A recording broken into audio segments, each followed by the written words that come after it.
দেখুন, যাদের বাড়িতে ছাদে, বারান্দায়, দেওয়ালে, ব্যালকনিতে অনেক সময় দেখবেন অশ্বত্থ গাছ বেরিয়ে আসছে। এই অশ্বত্থ গাছ নিজে, নিজে বেরিয়ে যায়। অশ্বত্থ গাছ আসা মানে কিন্তু একটা দারিদ্রতার লক্ষণ। দেখুন, অলক্ষী একবার যদি বাড়িতে প্রবেশ করে যাচ্ছে, তাহলে তা সহজে কিন্তু বেরোতে চায় না।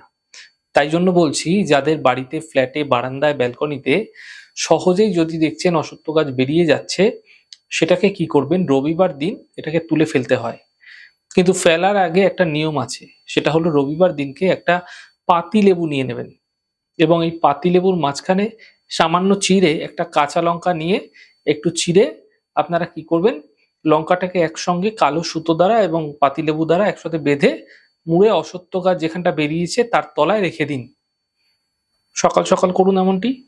তারপরে গাছটিকে তুলে লঙ্কা, লেবু তুলে একসাথে আপনারা কি করবেন, বাইরে ফেলে দেবেন। আবার কোথাও আপনি এটা লাগিয়েও দিতে পারেন, এই গাছটা যদি তার শেকড়-বাকড় রয়েছে তো লাগিয়ে দিতে পারেন সার্বজনীন স্থানে। এই প্রক্রিয়া করার সময় যদি বাড়ির মালিক সেই সামনে উপস্থিত না থাকে এবং অন্য কোনো ব্যক্তিকে দিয়ে এই প্রক্রিয়া করানো যায়, তা অত্যন্ত বিশেষ শুভ হবে। যদি একান্তই সম্ভব না হচ্ছে তাহলে নিজেরা করাবেন। কিন্তু বাড়ির লোকেরা, বিশেষ করে বাড়ির মালিক যদি না থাকে তা বিশেষ ভালো। এই প্রক্রিয়াটি সঠিকভাবে করলে বাড়িতে অশ্বত্থ গাছ বেরোনোর প্রবণতা ধীরে ধীরে কম হবে। আর অলক্ষীর যে প্রবেশ, সেটা কিন্তু আপনাদের গৃহে যে দারিদ্রতা নিয়ে আসছিল, সেই দারিদ্রতা থেকেও আপনারা বাঁচতে পারবেন।